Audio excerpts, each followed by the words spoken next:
Should Britain stay in the European Union, or would we be better out of it? Tonight, live from the BBC's Broadcasting House in London, Nick Clegg and Nigel Farage set out their arguments for and against.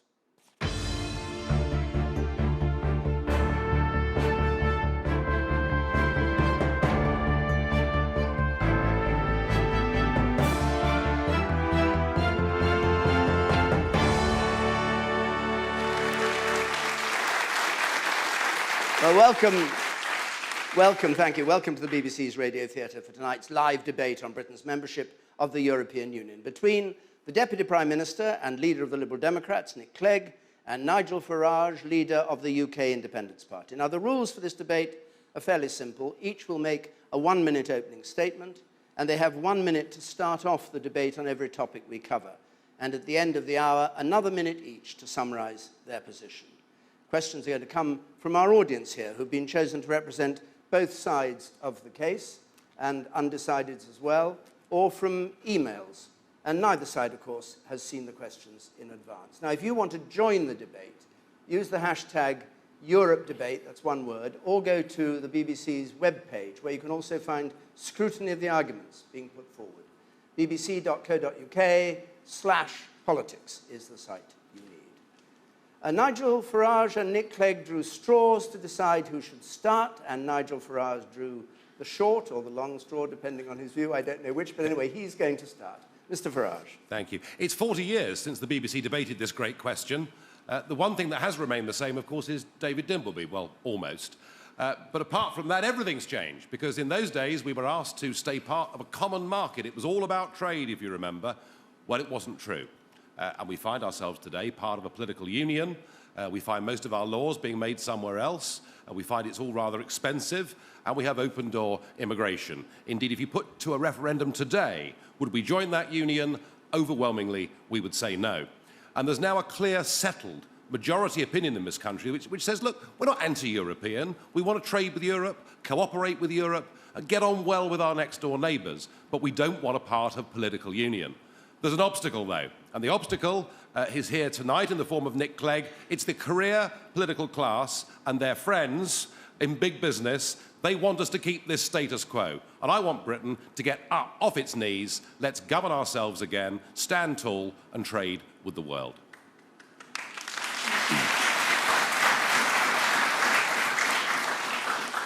Nick Clegg. Tonight I'm going to ask you to remember just one thing. If it sounds too good to be true, then it probably is. You've just heard it from Nigel Farage. You'll hear it from him all evening. He'll say that we can quit the European Union, we can isolate ourselves in the world, and still protect jobs, still protect trade, still punch above our weight.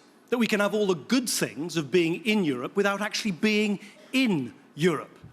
It's a dangerous con, because the modern world has changed. Our economies are now intertwined with each other. We have to work with other countries to protect jobs, to protect trade, to make sure that Britain is richer, stronger, and safer. And for us as a country to thrive and prosper, we should do what we do at our best. Not walk away, but to work with others and lead. Because in an uncertain world, there is strength in numbers. That is why we should remain in the European Union.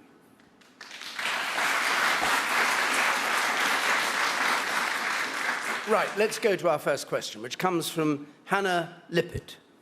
For many, staying or leaving the EU is a question of personal principle. What principles do you both base your viewpoints on? What principles do you base your viewpoints on, Nick Clegg? What's best for Britain, quite simply.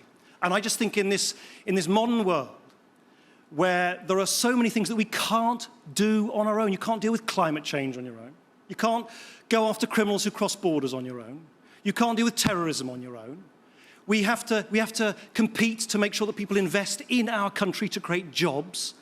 All of that means that we get more out of the world by working together with other countries. Now, if you do what Nigel Farage recommends, and you isolate Britain, a sort of Billy no-mates Britain, well, it'd be worse than that. It'd be a sort of Billy no-jobs Britain, a Billy no-influence Britain. Working together with others is not a bad thing. It actually strengthens us. It doesn't weaken us.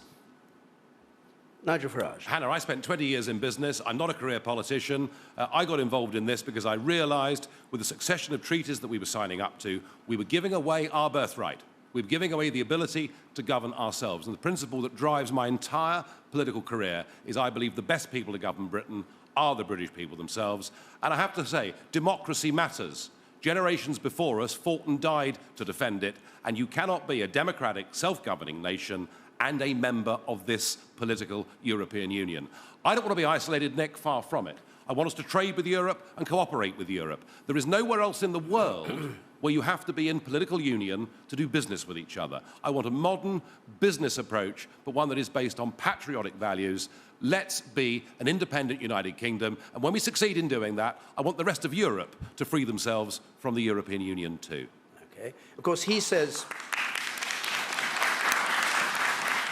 this is too good to be true. Well, it's not, because if you think about it, I mean, the only countries in the European time zone, Ukraine and Belarus, are the only ones that haven't got free trade. When we joined the common market, when you hosted that debate, we were living in a world of tariffs, high manufacturing tariffs. That's all disappeared with globalization, and we now find ourselves actually incapable of making our own trade deals with the emerging economies of the world. So trade with Europe, and don't forget, they sell us more than we sell them. Trade with Europe, but let's open ourselves up to a bigger 21st century world. The question, of course, was about the principles, not, I suppose, the practicalities. I think the values, which was Hannah's question, the values are how do you, in a modern world where there are so many threats, challenges, and yes, opportunities, in the modern world, how do you make sure that we keep ourselves safe, that we keep ourselves strong, that we have jobs in this country?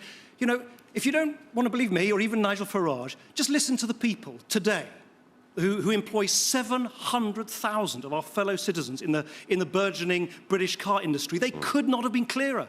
92% of them said it would be crazy to leave the European Union. Because we, by the way, these are the car manufacturers. Nigel Farage last week said produce poor cars. They produce brilliant cars and they export them to the rest of the European Union. And they said, don't pull out the rug from under our industry. It means that more people will be unemployed. I'm simply not prepared to see joblessness go up. So if you really want perhaps the most important value of all, it's keeping people in work, giving people pay packets, hard cash in their pockets so they can look after themselves and their own families. Nick, that report, that KPMG report, what you should have done is to read the small print. I know you're keen on things like that from last week.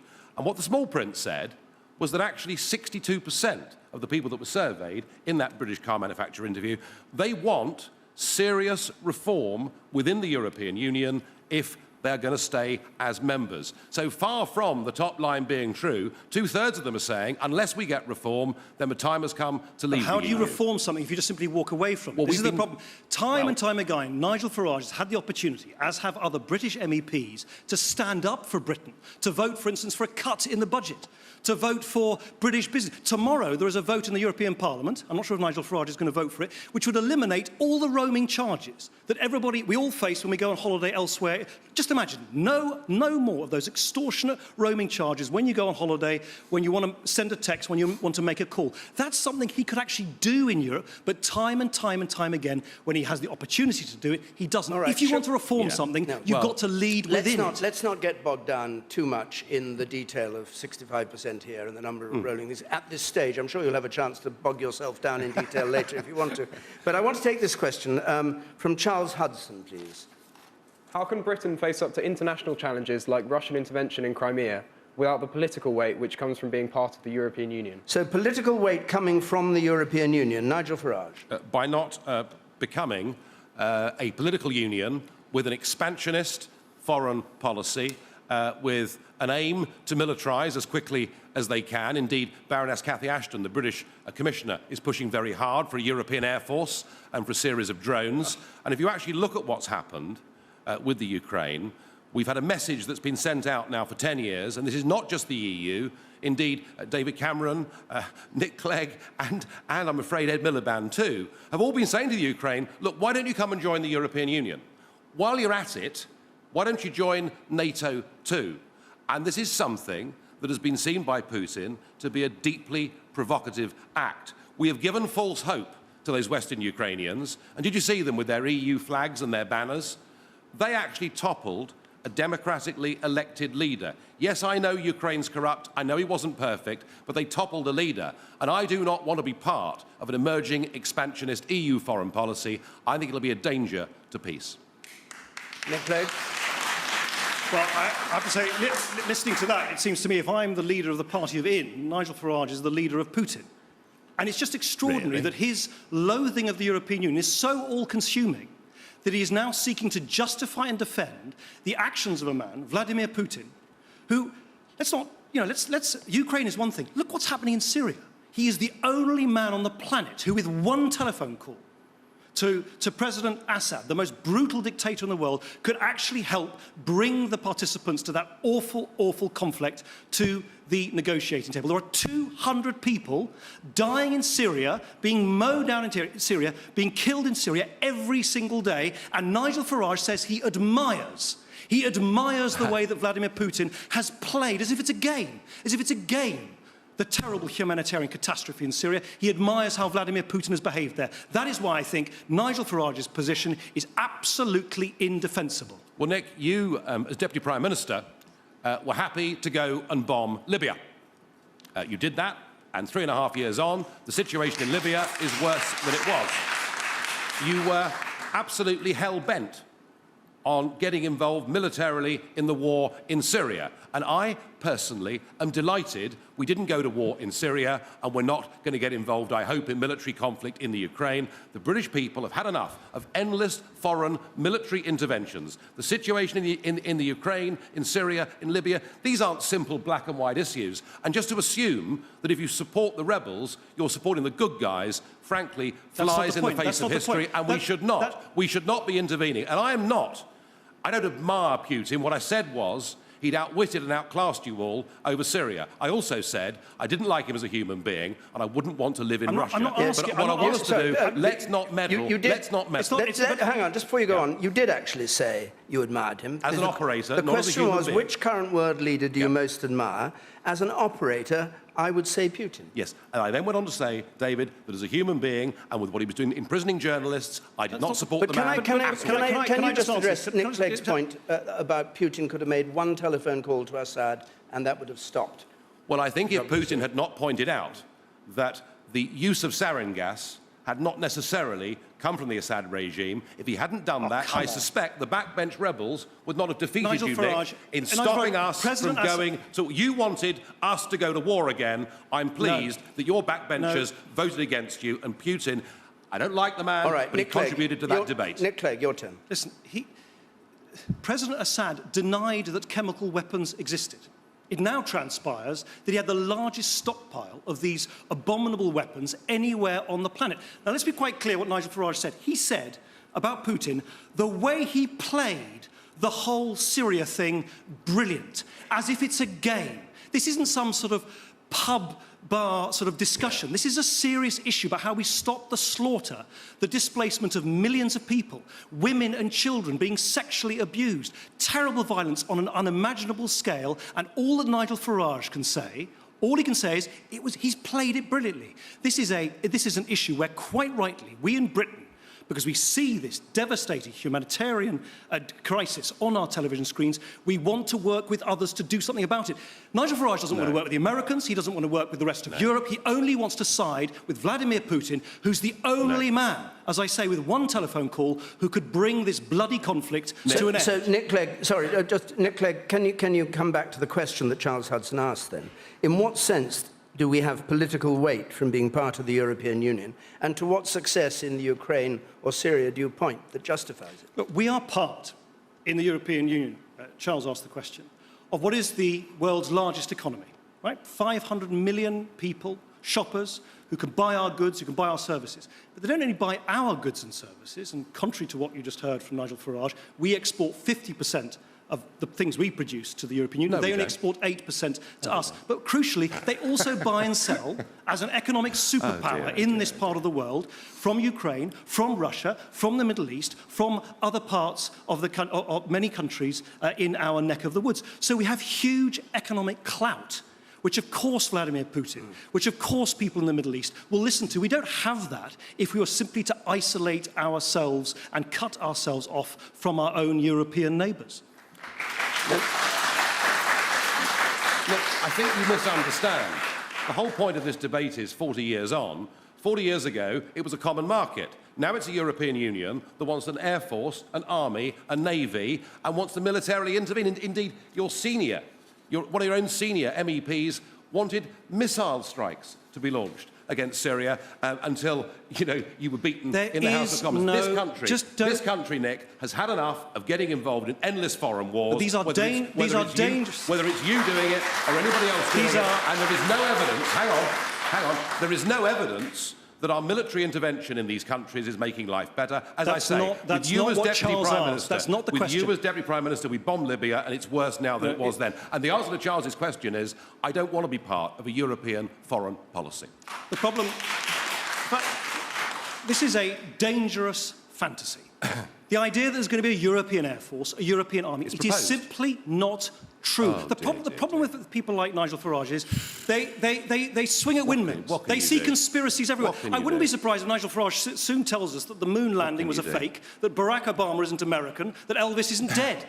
It is not going to happen. Why do you deny He claimed last week that 485 million people were going to vacate the whole of the rest of the European continent and turn up in Britain, leaving no human habitation left in the rest of Europe. It's as silly as me saying that 5 million people living in Scotland might all move to Orpington next Tuesday. Right, it isn't going to happen. Nigel Farage. Nick, when are you going to start confronting a few simple truths and stop twisting the facts the way you did last week and you're doing this week? You're doing it again. You're saying that I said 485 million people would come to Britain. I didn't. I said they were able to.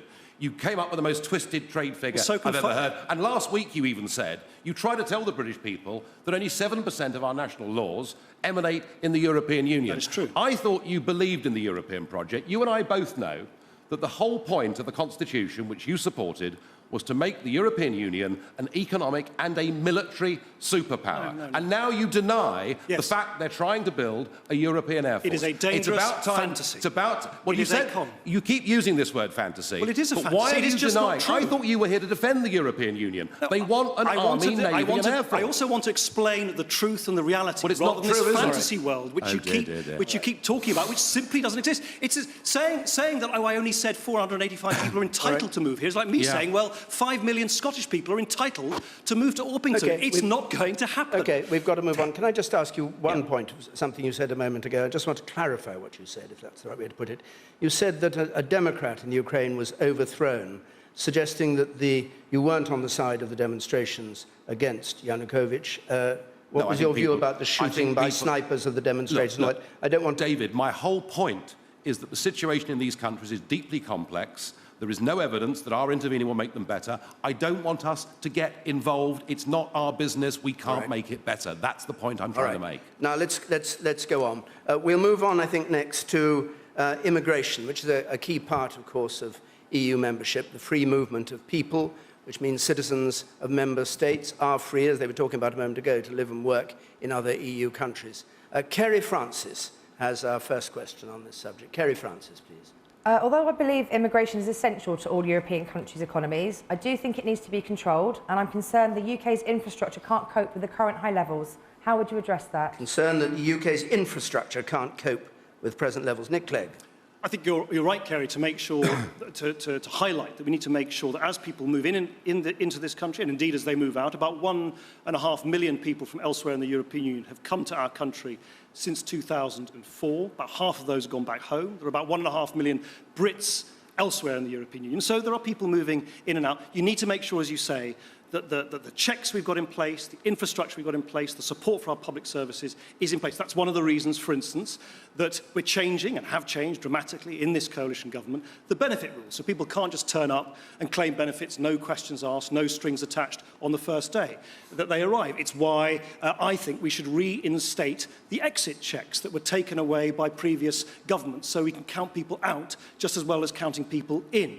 But we've got to be absolutely clear that this is a two-way street, and it is really important to create jobs in this country. 1 in 7 of all businesses in this country have been established by people who've come from elsewhere in the world to pay their taxes and to put more into the coffers rather than to take out. Nigel Farage. Yeah. I think the impact on public services isn't really discussed enough here. It's interesting, when the Labour government predicted 13,000 people extra would come a year from Eastern Europe, and Nick Clegg wrote in The Guardian, "Don't worry, chaps, it'll just be a wee trickle," we saw a migratory wave come to Britain we could never have predicted. And we're still in that territory, I'm afraid, because the big increase in net migration last year came almost solely from the European Union, and we have, of course, in the Eurozone, some very perilous problems in Spain and Italy. And the difficulty is we can't plan anything. Because we don't know how many are going to come, we can't plan anything. We have a chronic problem in schools, with the National Audit Office saying we need to make 250,000 new primary school places immediately, and housing, goodness me, we need to build a house every 7 minutes just to cope with immigration into this country. So whichever way you look at it, we have got huge problems with a population over which we have no control at all. Well, of course, Kerry, as ever, it's simply not true to say that anyone can come here. People can only come here from the European Union and stay here if they want to support themselves, if they want to work, if they are students. And I would just simply say that we need to have a level-headed debate. It's a really difficult debate. A lot of people are very anxious about immigration. But let me just show. Last week, I told you about the way that the UKIP had said that 29 million Bulgarians and Romanians might come to this country when there aren't even 29 million Bulgarians and Romanians in those two countries. Let me just show you, this is a leaflet from UKIP. It says here, it's a picture of a very unhappy-looking Native American. It says, he used to ignore immigration, now he lives on a reservation. The suggestion being that if we ignore immigration, the British people will be cooped up on a reservation. Nigel Farage, we are not, by staying in the European Union, we are not going to be cooped up on a Native American reservation. What are you going to say next? That you're crazy horse or sitting bull? We've got to have a level-headed debate about these things. I don't know that leaflet, Nick, but well, it's Do you your want to leaflet. comment briefly on It's that? your No, leaflet. hang on. Do you want to comment briefly on that? yeah, I don't recognise that leaflet, but I will It's a say this UKIP to you, leaflet, look. to try, well, all sorts of things get put out. I don't recognise that leaflet, and I certainly wouldn't endorse its sentiments, but I would say this, that it's actually bad news for ordinary British workers and families that we've had over the course of the last decade because of an excess in the labour market. I'm not talking about benefits, the labour market. We've had wage compression where wages have gone down by 14% in real terms since 2007. We've had a doubling of youth unemployment. It's good for the rich because it's cheaper nannies and cheaper chauffeurs and cheaper gardeners. But it's bad news for ordinary Britons. We need to have a control on immigration over the numbers we come here and over the quality of people that come here. And I don't want us to discriminate against India and New Zealand because we have an open door to Bulgaria and Romania. Let's have an immigration policy based on quality and people will Clegg, support it. I don't want you to go into the numbers because you didn't answer the nub of the question by using the pamphlet, which was about the infrastructure, Yes. about housing, about schools, about the NHS. What's your answer to that and the Absolutely. ratio of No, as I said- immigration to the services that, as a society, we provide? Kerry is absolutely right. Where, for instance, a school has more people, more parents applying to have their children go to the school because of a change in the local population, central government must and does give more money to those schools. There are about 96% of all people in social housing in this country are British. 90% of all the new employment created in our country over the last year have gone to British citizens. So all I'm saying is, yes, this is an important issue, Kerry. Yes, we should support public services where there are pressures. Yes, let's make sure that our border checks work properly. But let's not indulge in dangerous scaremongering. Dangerous scaremongering, which simply will not come no about. housing problem, no schools problem, no NHS problem, in your view. Of course there are. Because of immigration. There are always problems when you have people. And by the way, this is not just in Europe. When you have what? Sorry? The idea that there will be no problems at all if you are not part of the European Union.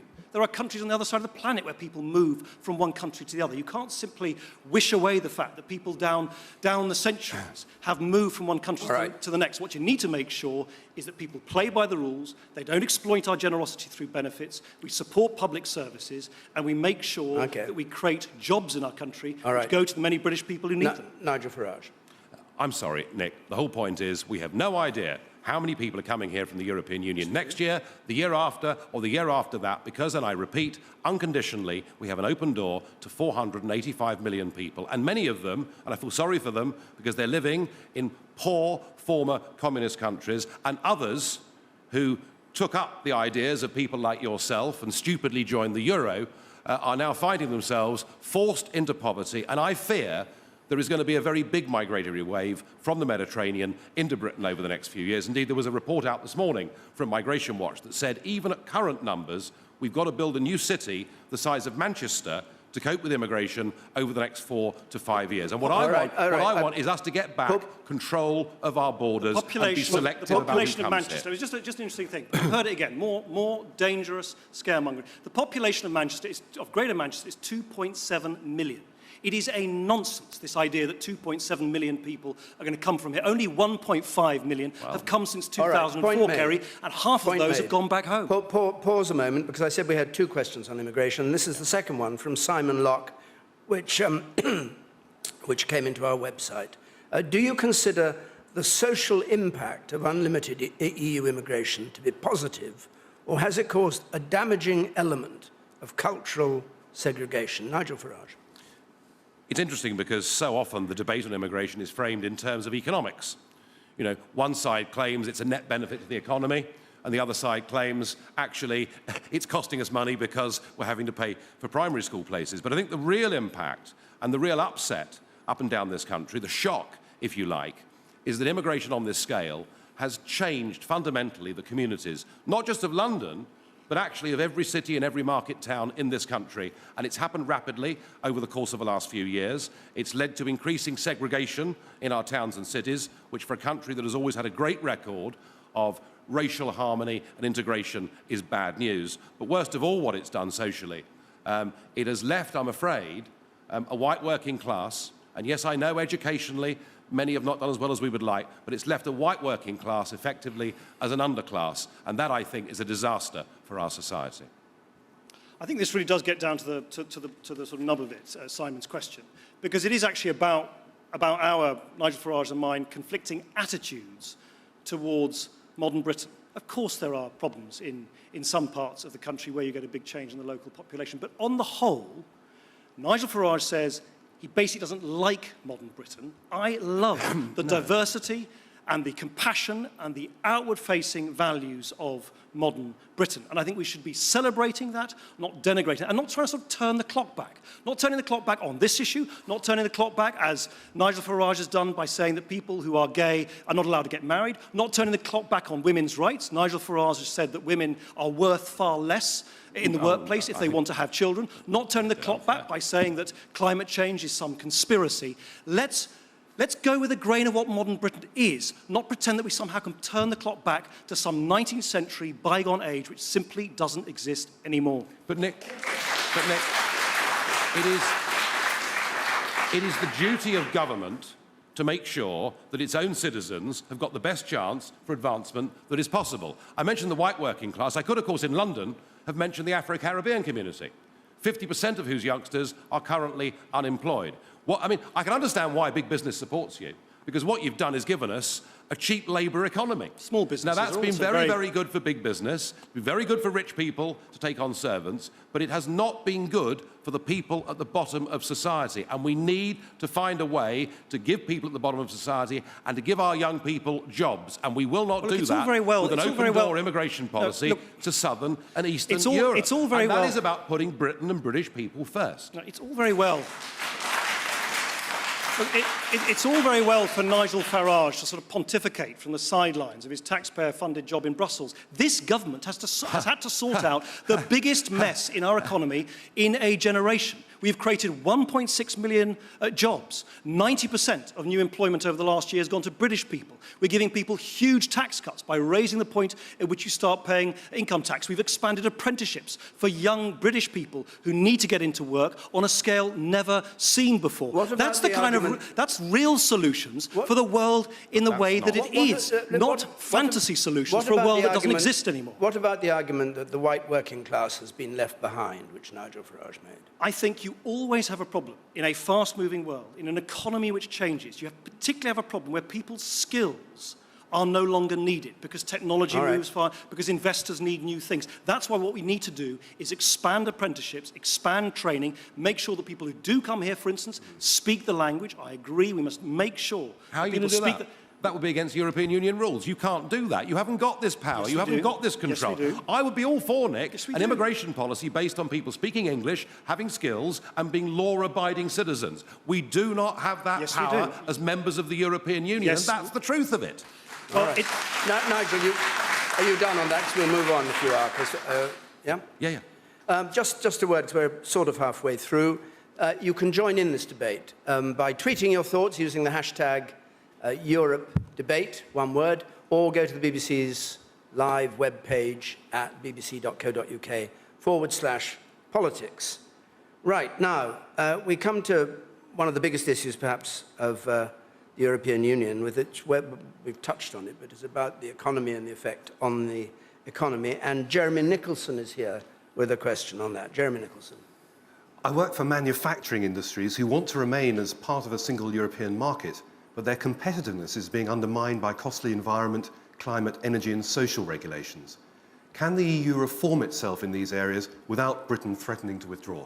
Can the EU reform itself without Britain threatening to withdraw? Nick Clegg. yes, I think it can. I think it can. But as I said earlier, you can only reform something if you are prepared to put your shoulder into it and lead. And that's why I don't think simply isolating ourselves is going to lead to the reforms. Well, I want more trade, I want less bureaucracy, I want less red tape. That's why I'm very pleased with the fact, because I've always felt there was just too much red tape, by the way, not just European red tape, but also national red tape on small companies. And that's why we've, as a government, actually negotiated a complete moratorium on new red tape, European red tape, being imposed on small British companies and indeed small companies across the European Union.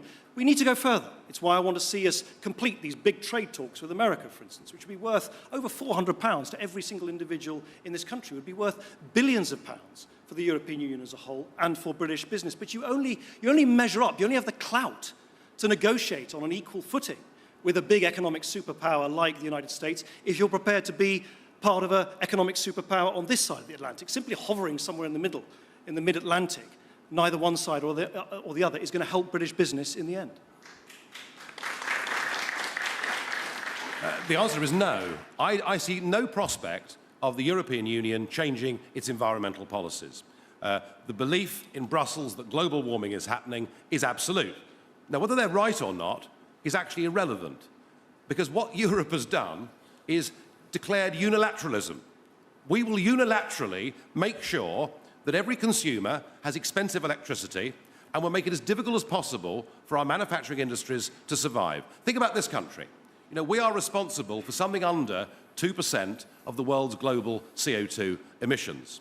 And right at the very moment when the Chinese and the Indians have gone for coal on a scale we can't fathom and are building 4 new coal-fired power stations every week, and the Americans have gone for shale gas, meaning that their gas and electricity prices are less than half they are in this country, we've gone for wind energy and expensive costs for industry, and we're losing our manufacturing base for this simple reason. 40% of the cost of an average factory is its energy prices, and there is no way we can combat global CO2 emissions without the Indians and Chinese and the Americans working with us. This act of unilateralism is damaging British industry. The real problem about the way in which energy is priced, imported into Europe, is actually our over-reliance on oil and gas from Nigel Farage's friend Vladimir Putin.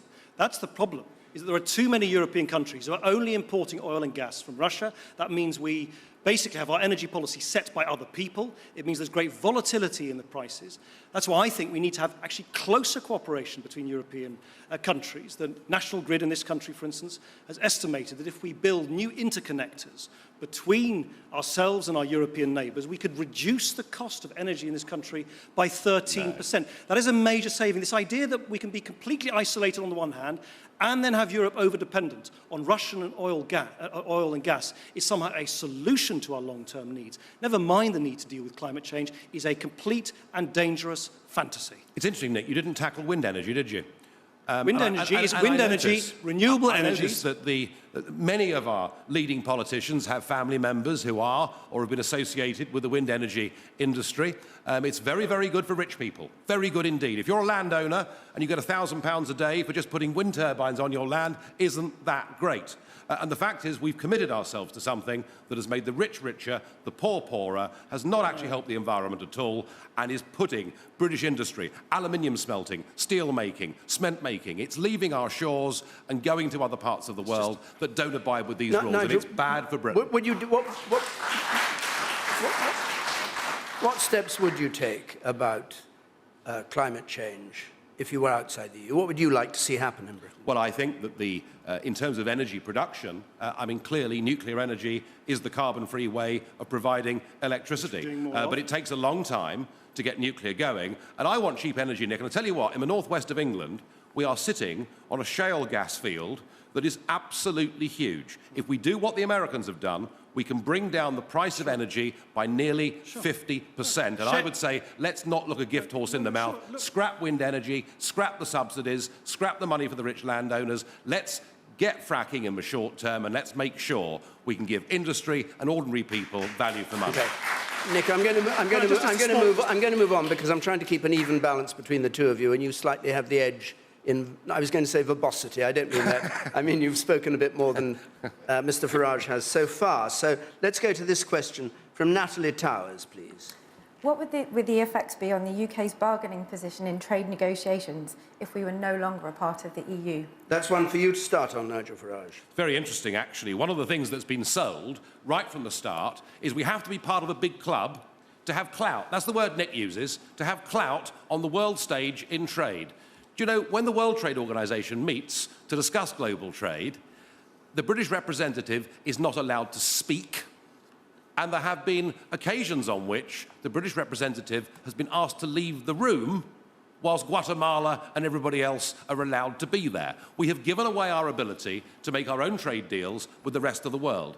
We now rely on an unelected Dutch bureaucrat who I bet nobody in this room could name, and he's now in charge, not just of the UK's trade policy, but of it for another 27 different countries. And I personally think that if we did what Switzerland do or Iceland do, we'd be able to negotiate our own trade deals. And those little countries have done deals with Japan and with China, which we haven't managed to do as part of the European Union. We have no influence globally as part of a European Union on global trade talks.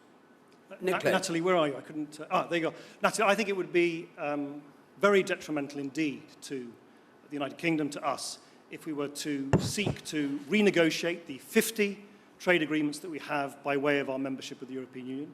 We'd have to, on top of that, renegotiate with 27 other countries within the European Union, so that's 77 countries. You'd have to renegotiate some, but clearly not all, of the trade access that we presently enjoy. Look, unlike Nigel Farage, I actually used to negotiate some of these trade deals on behalf of British business and European business. It is simply not true to say that British negotiators are not in the room. It is simply false. It is the British Parliament that ratifies these agreements. But crucially, here's the point, is what kind of world do we think we live in? Nigel Farage thinks that we live in a world where we can cut ourselves off, we can be isolated, and that we don't gain by working with other countries when measuring up to some of the big new powers on the global stage. India, America, China. These countries are not going to take us as seriously as they take the world's largest economy, of which we are a member right now. Nick, Iceland has 320,000 people, and she negotiated her own free trade deal with China last year. Switzerland has more free trade agreements with the big economies of the world than we do as part of the European Union. And to say we're not good enough, we're not capable of making our own trade agreements because we'd need to have lots of them, shows that you, frankly, don't believe in this country and don't believe in the ability of the people of this country to govern themselves. No, of course we can make our own trade policy. I tell you what I don't believe in. I don't stand on our own 2 feet. Of course we can do that. And to say that we can't, I think, is defeatism. No, I tell you what I don't believe in.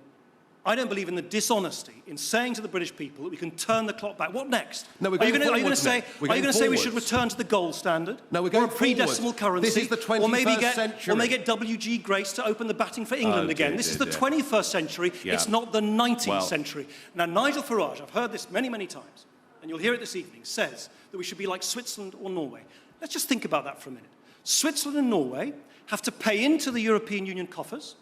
They have to obey all European Union laws. That's why they call it fax democracy in Norway. Everything gets decided by everybody else in Brussels. They then have to transpose it into law in Oslo. They have no British MEPs, no Norwegian or Swiss MEPs or commissioners. They have no passport checks. They have no power whatsoever. All the rules are made by foreigners, utter powerlessness. That is how perverse the patriotism of Nigel Farage has become, that he now advocates that we become like two countries that have less power than we do in the world's largest economy.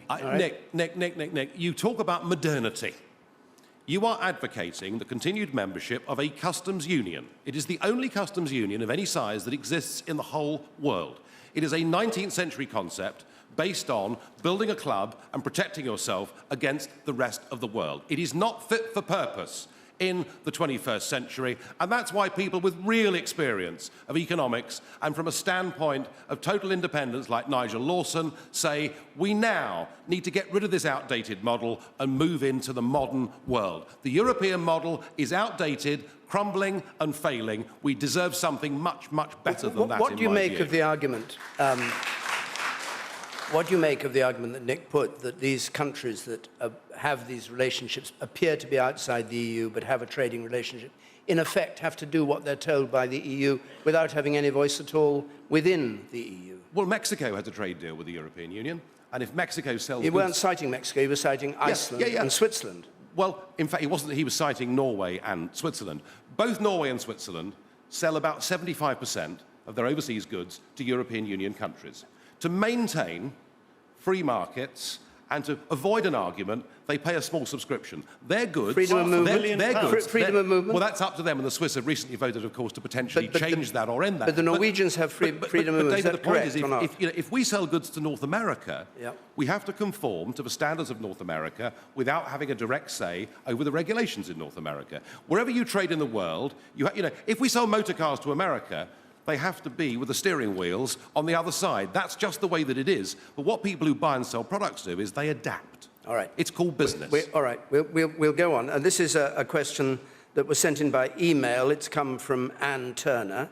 This is the question. What's the point of having a general election when whoever we vote for cannot do what they promise, even if they want to, while we're dictated to by unelected bureaucrats in Europe? Where is the democracy in that?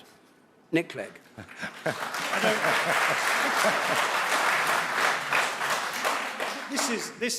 Anne, quite rightly, sort of lifts the lid on a really important issue.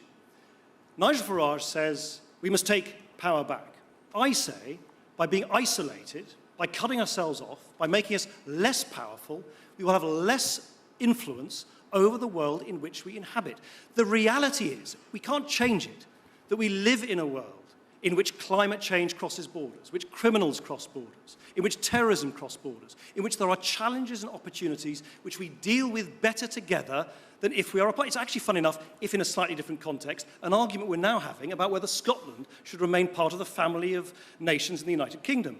I believe that it would be better for Scotland to be part of the family of nations of the United Kingdom, not because it will rob Scotland of the identity of Scottish nationhood, but because there's so much we can do together that we can't do Okay, we apart. mustn't turn exactly the same lesson applies. I don't to want Anne's to turn this question. into a debate on the Scottish referendum. Let's leave that to one side. Nick Farage. No, it's Nigel, honestly. Nigel, sorry. I know you're trying not to agree with either Nick, but... I tried to disagree with both of you. Anne, great question. You know, Canada lives next door to America, Japan lives next door to China. They do massive amounts of business with each other, but they have their own democracies and their own rights of self-government. General elections have been rendered, frankly, fairly impotent affairs because we've given away the control of most of our country. I was astonished last week in the first of these debates when Nick Clegg claimed that only 7% of our laws are made in Brussels. He said it was there in the House of Commons library note and therefore was unequivocal. Well, I've got the note with me, Nick, and on page 1 it says the British government estimates that around 50% of UK legislation comes from Brussels. There are other estimates. There are other estimates coming direct from the European Commission that over 70% of our laws are made in Brussels. And in Germany, they reckon 84% of their national laws are made somewhere else. It's time we said, let's run our own democracies in France, Britain and Germany, work and trade together in a European club, but not in a political union. Bring back democracy. Are you, when you say 70% or whatever, you're talking about regulations or laws? You're talking about major things or the detail? What's interesting? Maybe I can help. Yeah. What is interesting is the House of Commons library is very clear. doesn't include EU regulations. That's the point. Okay. It actually says three things, rather. Firstly, 7%, now not 75%, which was the figure cooked up fictitiously by Nigel Farage last week, 7% of primary legislation is derived from the European Union. 14% are what they call statutory instruments. Those are also laws, but they're done through secondary legislation. And then they say it's difficult to estimate exactly how many non-legislative regulations are produced. But then no one says that this fictional figure of 75% has any bearing in reality at all. So all I would say is let's have this debate not based on scaremongering, not on some sort of dangerous fantasy or con, but actually on some of the realities that we have to face as a modern country. So are there no unelected bureaucrats in Europe? There are. Is there a democratic deficit? The total size of the European bureaucracy, this monstrous superstate that Nigel Farage talks about, is about exactly the same size as the number of people employed by Derbyshire County Council, some superstate. But surely it's what they do that matters, not the numbers. They're not. No, but look, I've heard all evening. We've all heard all evening. We've heard all evening. Apparently, the European Union is going to have its own army. It's going to have its own air force. It's this huge superstate that is trampling on our liberties. In fact, the reality is 7% of our primary law derives from the European Union. The reality is the bureaucracy is no bigger than the people employed by Derbyshire County Council. I'm sorry. I said yes to these debates. I thought you would honestly make the pro-EU case. By saying 7% of our laws are made in Brussels, you are willfully lying to the British people about the extent to which we have given away control of our country and our democracy. And I'm really shocked and surprised that you would try and do that. Well, I don't think in a debate like this, Nigel Farage, you should start making things up to make a point. Well, you've done rather well at it so far, Nick, haven't you? So there we are. As I say, the House of Commons library says 7% of our primary there it is. laws are made. All right, let's not go into this. All right, you have different interpretations. What are we gonna do? I'm sure our fact finders at the BBC website will be able to say whose side they're on this. We go on to another question, though. This from Sheila Campbell, please. Sheila Campbell. If the British public are deemed intelligent enough to vote for their own MPs, then surely they are intelligent enough to decide whether to be part of the EU or not. The last referendum was 40 years ago and was on the question of trade, not on the federalisation of Europe. Nigel Farage. I couldn't agree more. Do you know what really matters about this debate? And it's great that we're actually at last, after 40 years, debating the issue. But what really matters at the end of the day isn't what I think, or what Nick thinks, what the chairman thinks, or you think. It's what the British public think, and they should be given a free and fair referendum and the opportunity to express that. But the problem is that, the elite club of career politicians and big businesses don't want you to have a say. You know why? Because they think you might give the wrong answer. They think you might say, no, we'd rather govern our own country. And the sheer duplicity and deception of the political class on this issue really is a wonder to behold. Nick, you yourself have done it. It's time for a real referendum. That was you back in 2008. And when you were challenged on it last week, you said, read the small print. Well, I have read the small print. And it's totally and absolutely clear that a referendum is vital. And there's no get-out clause at all. And Nick's turned his back on it. David Cameron gave us a cast-iron guarantee of a referendum on the Lisbon Treaty if he became Prime Minister. He turned his back on it too. And Miliband, well, I've no idea, frankly, where he stands. It's about time we had our say. It really is.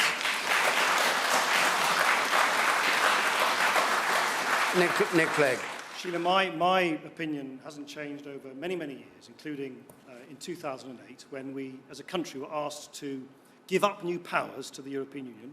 The government of the day said we must do that through something called the Lisbon Treaty, so when the rules change. And I said then, and I believe now, that when the rules change, when there's a new treaty, when powers which rightfully belong to you are being given up, if you like, to the European Union by a government, it shouldn't be for that government to decide. It should be for you to decide. That's why there should be a referendum every time that happens. Now, we've gone further, actually, in this government. One of the first things we did in this government was to translate that into law. So you now have a legal guarantee in law that when there's a treaty, when new powers have been given up to the European Union, that is not going to happen over your heads, that there'll be a referendum. Now, Nigel Farage and others want a treaty today, or next Tuesday, or next Wednesday. I think that would put the economic recovery at risk. But there's a guarantee now in law that when the rules change, when new powers are given up to the European Union, there must, and there will be a referendum. But the trouble is, Nick, nobody believes you. Nobody believes you. And since you've been together in this coalition government, you've given away a vast chunk of control over the management of our financial services industry, our biggest employer. You've given aid and encouragement to the formation of a European External Action Service, namely an emerging European foreign policy. And tomorrow, when there's a vote in Brussels tomorrow in the European Parliament, every single directive that gets voted on adds to the body of law and the power and control of the European institutions. This isn't about lines in the sand coming every 5 or 10 or 20 years with a treaty. This is about, as the lady says, a genuine anger.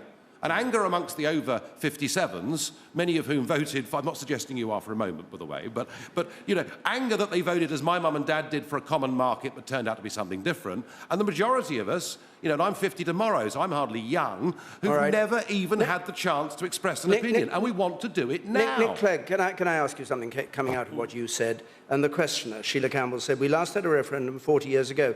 You've described everything that's happened since, the Lisbon Treaty and all those things. Why can't there be a referendum on all the things that have happened? Why wait for even more change before you agree to a referendum? Why not have one now? I accept Sheila is not going to be satisfied with my response if Sheila wants a referendum now, immediately. By the way, people who don't believe there should be a referendum at all are not going to be satisfied with my response either.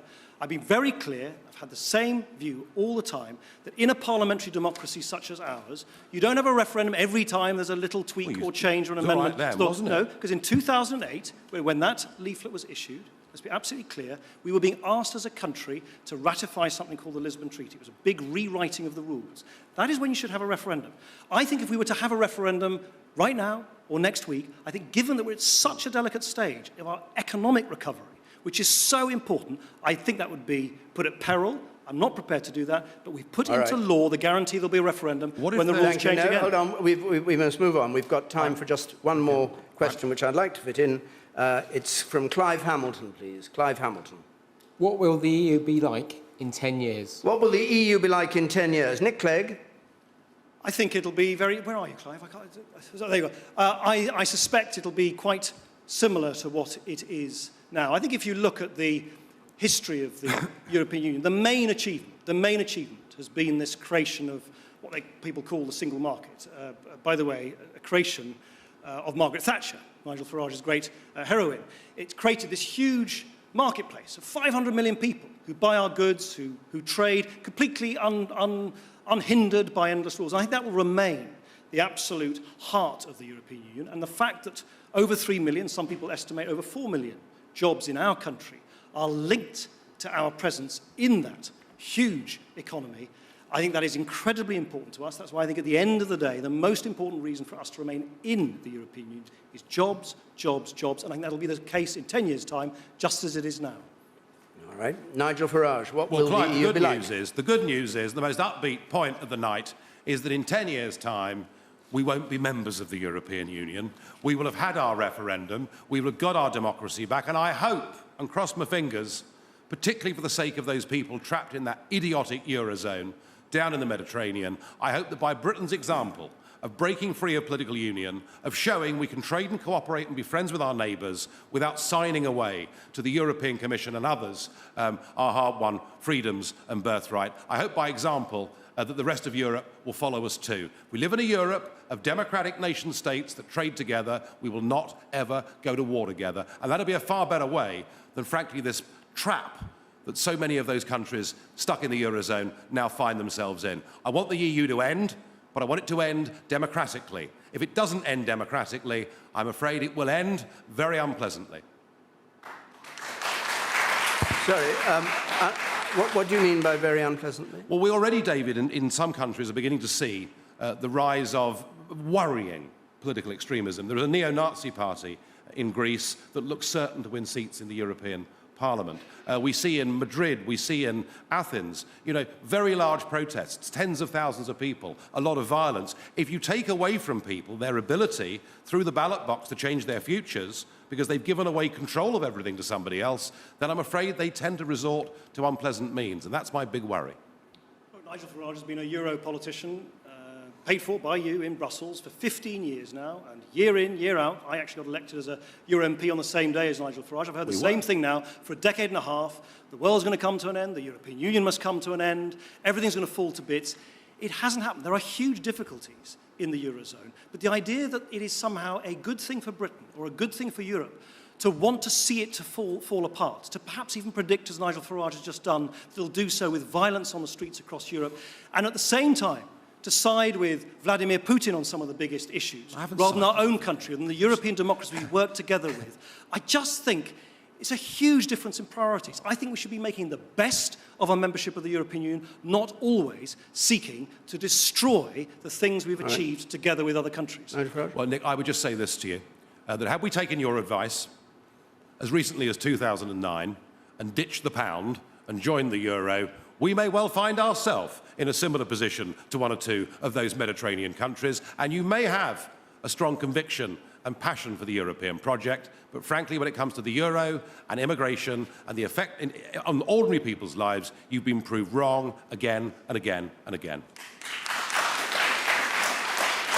We just have 15 seconds before we go into the closing. My passion is what I think is right for Britain in the modern world. I don't think we can sort of turn the clock back to a world which doesn't exist anymore. I think we're always better when we work with other countries on issues, climate change. I know Nigel Farage denies that it's man-made climate change exists, terrorism, crime, all the kind of things we can't deal with on our own in this modern world of ours. Well, I suppose we better draw this to a close because you each have a minute. I don't know whether you're talked out, but you each have a minute for a closing statement. And Nigel Farage, it's you to go first. Thank you. This is our country.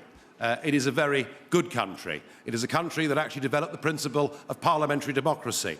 It has been given away through a whole series of lies and deceits. And even if the common market might have been a good idea 40 years ago, it's certainly hopelessly out of date now. Let's take back control of our country. Let's control our borders and have a proper immigration policy. Let's stop giving away £55 million a day as a membership fee to a club that we don't need to be a part of. Let's re-embrace the big world, the 21st century global world. Let's strike trade deals with India, New Zealand, all of those emerging, doing superbly parts of the world. Let's free ourselves up. And in doing so, let's give an example to the rest of Europe. I know the people are behind this, and I would urge people, come and join the People's Army. Let's topple the establishment who've led us to this mess.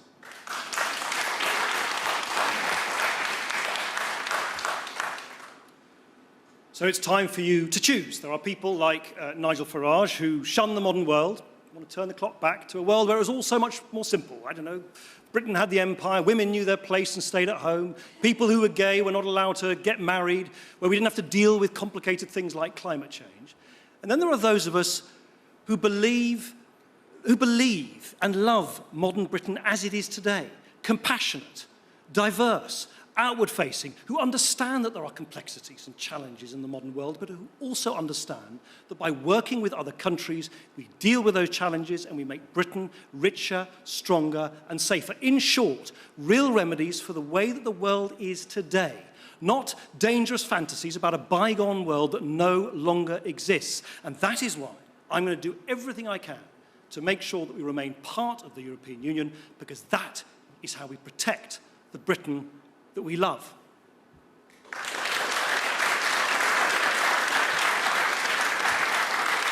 So that's our hour of debate over Britain and the EU come to a close.